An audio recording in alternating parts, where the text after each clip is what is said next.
and then practically offer the food. And then in this way we engage everything, our work, because we were working to make money, then we were going to shop to get the products, then we were cooking with these products, then we were offering them, then we were eating them, and basically the half of our day becomes Krishna conscious just by thinking that I want to connect this activity with the Lord. Or when we go and when we work, when we get our salary at the end, we can use this money or part of this money, let's say, to help the temple, the spiritual activities in the temple, or we can try to make our home temple. We can make our home a spiritual place and invite people there and try to explain them something about the spirituality, try to help them to grow spiritually, and again make a spiritual food, prasadam, and offer to all the guests. In this way everything is spiritual, like how our life becomes spiritual. So in this way we can connect everything, even our work, everything, our family life, the care for our children, the care for our machine, our automobile, everything can be connected with the Lord. And in this way we can become a perfect Krishna conscious personalities. And just for the end, I want to read one sentence from the end of the purport of Srila Prabhupada. He is saying, the Lord is not partial toward anyone.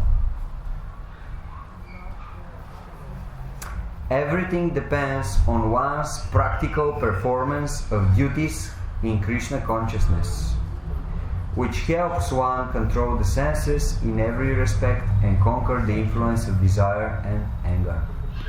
So God, He is equal to everybody. He is ready to give whatever we want to anybody and everybody. But now it depends on our side how serious we are going to practice our spiritual life.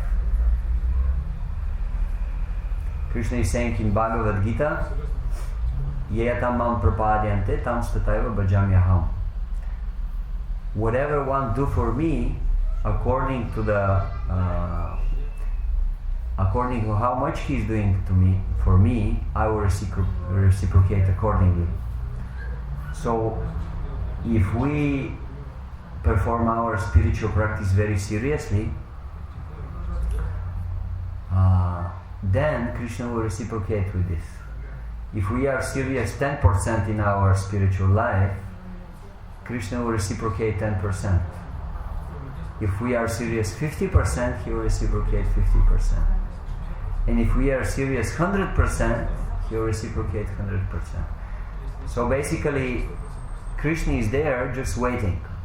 Okay, tell me what do you want and just show me that you really want it, I'll do it for you. But He wants to see that we are serious. And the way how we practice our spiritual life, this is the way how we show Krishna how serious we are. When we show that we are serious, Krishna reciprocates immediately. Srila Prabhupada sometimes, he is saying, if you make one step towards Krishna, He will make 10 steps towards you. So actually even Krishna, He is not saying the truth in Bhagavad Gita. Because we do something for Krishna, He is giving more. He is not giving equal to what we are giving. He is giving more. That's why Krishna is known in Bhagavad Gita in many other places like Bhakta Vatsala. He is the protector of His devotees. He is always protecting His devotees. He is always searching for an opportunity to serve His devotees. He is the Supreme Lord and everybody is His servant. But in connection to His devotees, the Supreme Lord becomes the servant of His devotees. Like in the beginning of Bhagavad Gita, we have this huge battle between the Pandavas and Kauravas, and we know one of the greatest warriors from the side of the Pandavas, Arjuna. He is on his chariot, and who is his chariot driver? the Supreme Lord Krishna is his chariot driver, because he has such a deep relationship with Arjuna, with his devotee, that he is ready to accept the role of his chariot driver. He becomes the driver of his devotee, although he is the Supreme Lord. And then Arjuna is going on the chariot and he is saying, Krishna, bring my chariot between the two armies. And the Supreme Lord Krishna, he is saying yes. And he starts going between the two armies. This is the Supreme Lord. But when it comes to relationship with his devotees, he becomes servant of his devotees. So in this way, Krishna, he wants to see that we are a little bit serious in Krishna consciousness. Something we are doing, a little bit, and he reciprocates so much in our life. So much, so much. And if we are intelligent, we will not ask from Krishna money. We will not ask from Krishna good health. We will ask from Krishna to deepen our relationship with him. Because he's the Supreme God. He will anyway give us money. He will anyway maintain us. He's maintaining us from time immemorial. He will maintain us forever. And he will give us a good health. He will give us everything.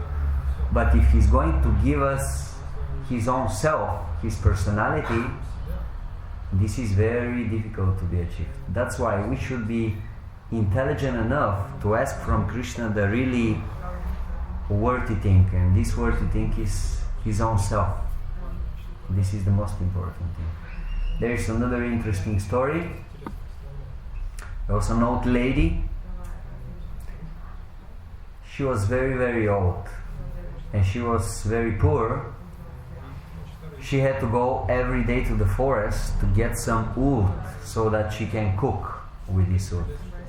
So she managed to make a big pile of wood, and very difficult, because it was very heavy, it was very difficult for her to manage to put it on her back. And she was carrying it. It was very, very difficult. But then suddenly she dropped it, and it fell on the ground. And it was so heavy she couldn't move it again. She couldn't put it again on her back. So she started praying. Krishna, Govinda, Gopal, help me, please help me, I need your help. She was praying so sincerely that Krishna appeared. God appeared in front of her and told her, what do you want? I am here. I want to help you. Tell me, what do you want? And the poor lady, she said, please, I want only one thing from you. Please take this pile of wood and put it on my back. And Krishna, he started smiling. But he did it. This is what she wanted. So he took the pile of wood, put it on her back, and left. So very often we are acting in this way in our life. Krishna is there, and he is ready to reciprocate. He is ready to fulfill our desires. But then what we are asking for? We are asking, please take this burden that I'm carrying for such a long time. Actually, my grandfather was carrying this burden, and my father also, and now I'm carrying it for so many years, but by chance it fell down from my back, so now I feel too light. My life became too light. Please help me again to take this huge burden and to put it on my back and to continue to carry it till the end of my life. And Krishna is laughing. Why do you want this? I can give you everything. Just tell me, what do you want? I will give you everything that you need. If you choose me, you will have everything. But we are saying, no, I like my life in this way. Just put this huge burden on my back and just leave me to go again with it on my path. So that's why we should be clever to put endeavors, but to ask Krishna for the right thing. We should ask Krishna to help us to then spiritually, to go back to the spiritual world. Then our life will be completely successful. And the best way to do this is if we accept this process of chanting Hare Krishna, Krishna Krishna, Hare Hare, Hare Rama, Rama Rama, Hare Hare. Okay, thank you very much for your attention. if you want to ask something or to add something or to say something. Yes. You said a couple of times that we should remember Krishna and never forget. It sounds somehow the same. Why is it double? Okay. Remember and never forget. Yes. Why it is said that we should remember Krishna and never forget him? Because it looks is the same thing said 2 times. Shastra or the spiritual books, they always work in this way. They always give 2 sets of rules. You have positive rules and negative rules, or we can say rules and prohibitions. You should do something and you should not do the opposite thing. It always goes in this way, so that the person can be sure what is it. And we can give many examples. Let's say you should eat this and this and this and this kind of food, and you should not eat this and this and this and this. You should do your spiritual practice this and this time in the day, and you should not do your spiritual practice in this and this and this time in the day. So always Shastra is very specific. It gives very exact instructions, so that there is no any place to speculate. And that's why it is said one should always remember the Lord and one should never forget the Lord. The Sanskrit verse goes like this: Smartavya sasatam Vishnu Vismartavyo najatujit Sarve vidi nisheda syur etayor eva kinkaraha. One should always remember the Lord and never forget Him. Sarve vidi nisheda. All positive rules and prohibitions, vidi and nisheda, sarva vidi nisheda syur etayor eva kinkara. They are servants of these 2 rules. All other rules that are given in the holy books, so many rules and regulations. One should do this. One shouldn't do this. They are servants of these 2. Or in other words, they should help us always to remember the Lord and never to forget Him. If sometimes we are thinking, well, shall I do exactly this thing? Shall I follow exactly this rule, or maybe this rule, or maybe that rule? And our whole day goes just thinking about the rules and not thinking about the Lord. That means we are missing the idea. The idea of the rules and regulations is to help us remember God. If because of so many rules and regulations we forget God, that means something is wrong. So that's why too, to be sure that we understand properly. Something else? Yes. How to evaluate yourself if you are, how much percent you are serious or not? How to self-analyze? How to understand, am I serious or not? How much I'm serious? 1%, 100%? How to understand how serious we are in spiritual life? Well, that's why it is said that in spiritual life one should accept Guru.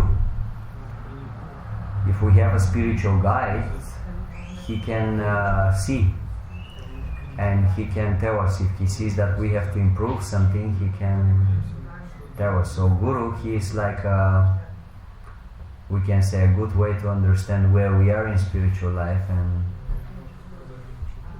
what we have to improve. And secondly, that's why it is very, very important to have a close friends in a spiritual society. Like in ISKCON, all the devotees, they know it's so important to associate with the devotees. This is one of the most important things in spiritual life. And this is one reason why it is so important, because if we are alone, we can think that we are on a certain level, but actually we can be in Maya. We can be not so advanced. But if we have good friends, devotees, and they are really our friends, we can go to them and we can ask them, so what do you think? How am I doing in my spiritual life? What I have to work on? What is my weaknesses? What is my strong sides? And they will tell us. If they are our real friends, they will tell us. They will say, well, here you are very good, but on this place you have to work. There is something else to do. So that's why it is very important to have good. We should not evaluate ourselves by ourselves. We evaluate ourselves, but it may not be enough. Some things we understand for ourselves, but many things we cannot understand for ourselves. Like I'll give you an example. Some years ago with this devotee, Pandava Prabhu, and another devotee, we were helping in the restaurant in Radhadesh. Maybe some of you have been to Radhadesh. So we were helping there, and sometimes we had to make samosas. You know samosas, yes? So I had some experience with samosas before that. And when we were doing them, I don't know why, but I decided that I'm actually doing the best samosas. Especially when you make this curve part, you know? I was thinking I'm doing it the best.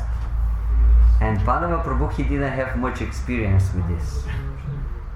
But I was trying to explain to him, and I was teaching him, and he was improving, and I was thinking he's doing good. So then one day we had mine samosas on the table, and Pandava samosas, and the samosa of the other devotee, and then the head cook of the kitchen came at some point to see what's going on. And he looked at the three kinds of samosas and he said, these are the best, to who belong they? And Pandava said, well, these are my samosas. And I was, what? Mine are better. But no, actually, this is what the devotees are saying. No, they are okay, but these are better, so we should accept. So this is the benefit if we have devotees around us. Sometimes we can understand our, we can say, weaknesses on what we have to work, but sometimes we cannot see them even. Sometimes we think we are perfect, everything is fine with us. But then if we have devotees around us, if they are our real friends, true friends, they will tell us, no, no, no. Still something is here, something dirty I see in your heart, you have to clean it. And we may say, oh, it's so painful, I don't want to give up this thing, I'm so attached to it. But if we are sincere, if devotees are showing to us, at the end we have to say, okay, I surrender, I give up, I will just give up this anartha, I will get rid of it. And then we will see that we are advancing spiritually. So sadhu sangha is very important, association with devotees. That's okay? And small question Yes. about the Gurudev. So if Gurudev is far, and when we meet Gurudev, he knows about us and about our spiritual practice only what we saying to him. So that's the problem. How he can evaluate if he knows only what we tell? I do this in temple, but I don't say my anarthas. I say only what I do. And then how much acting? That's why we said that we need both. We need the Guru, but we also need senior devotees that they know us and they can give us good advice, and especially close friends, because we have to be completely open and surrender to Guru, completely sincere. We should say everything in front of our Guru, but sometimes we may have some things that we even don't say to our Guru, and also we may have some things that we don't say even to our senior devotees. But we should have at least one or two friends that are close enough that we can tell them everything 100%. No secrets, nothing, not even one secret, everything. They should know everything about us. Because they can help us to go over this difficulty that we have, this anartha. At least to someone we should be able to say. At least one person we should have so close that we can reveal everything to him. If we can do that with our Guru, it's very good. then he can give us very nice advices. But also it is advisable we should have some close friends in Krishna consciousness. But the problem is that here Guru, we are forgetting our anarthas, because the power of Guru making us concentrate on our good things, and then we forget completely that we are so fallen.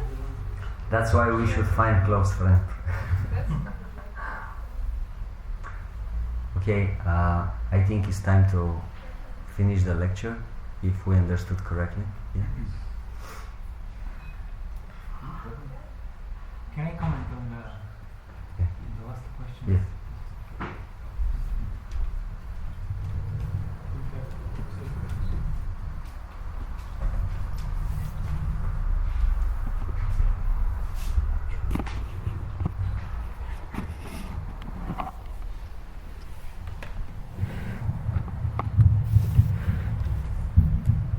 Hare Krishna. So, regarding this question, how do we know whether we advancing properly or not? Srila Prabhupada also, besides everything that Tulsi Prabhu mentioned, which is extremely important, Srila Prabhupada also explains that we have to observe the situation, the position of our mind. Srila Prabhupada compares the mind with, like when you drive a car, there is a speed meter. You can see how fast you drive. So the mind is the same way. He reveals our position. Let's say the devotees are inviting us for Krishna Katha somewhere, right? Or for Kirtan, or for Harinam, or somebody sends a message, tomorrow we're going for book distribution, can you join us? So we have to observe the reaction of our mind. If the mind is Haribo, exactly, that's what I want, and becomes enthusiastic and happy, then we are advancing nicely in Krishna consciousness. If the reaction of the mind is, come on, I don't have time for this, I don't, not only I don't have time, I don't have desire to do all these things. I'm not enthusiastic about going out and distributing books. What is this thing? So, if you're not enthusiastic about the basic activities in Krishna consciousness, chanting, singing with the devotees, cooking for Krishna, worshipping the deities, going for Harinam, for Sankirtan, distributing books, then we should know that we are not very advanced. So this is one very practical tip. Another very practical tip is how much material desires we have. That's another thing we can, if we are honest with ourselves, we can judge, we can see, we can evaluate easily. Are my material desires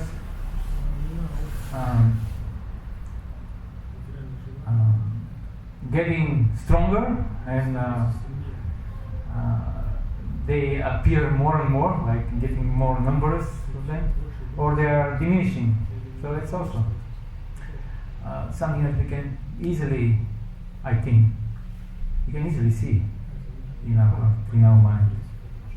Another thing is, are we happy practicing Krishna consciousness? While we're chanting the holy name, are we happy? Do we like to associate with the devotees? Do we like taking prasadam? All these basic activities, while we perform them, are we happy?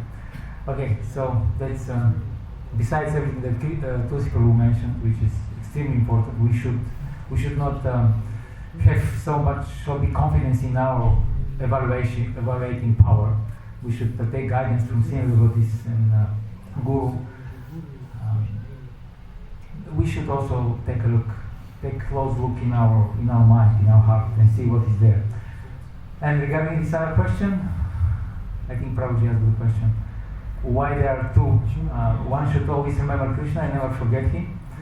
There is another aspect, if two people will, there is another aspect. One should always remember Krishna, often stands, the Acharyas explained in this way, often stands for all these positive activities in devotional service. Like, we should develop our taste for hearing, chanting, Shravanam, Kirtan, Vishnu Smaranam, everything directly connected to Krishna. So, In this way, we always remember Krishna by developing our love for Krishna. And one should never forget Krishna, as Tulsi Prabhu explains, stands for the prohibitions, for the Vidi and Nisheda, for the Nisheda. That means if we don't happen to have such intense love for Krishna, what should we do? What we what we shouldn't do? How to connect the indirect aspects of our lives to Krishna. When we are not chanting the holy name, when we are not worshipping the deities, not listening Bhagavatam, not reading, not associating with devotees, etc. All these direct activities. When we are not doing these direct services, then how do we live our lives? How do we connect all seemingly material aspects in our life to Krishna? For example, our job. How do we connect it? We have to connect our job to Krishna. If we don't connect it to Krishna, then it's a material activity. The fact that we are devotees doesn't mean that everything what we do is devotional service, right? We are aware of that. So that's why there are these two aspects. Okay, thank you. Thank you, Pandava. Grantara Srimad Bhagavad Gita ki Jai. Prabhupada ki Jai. Pura Premanande. His grace Tulsi Prabhu ki Jai.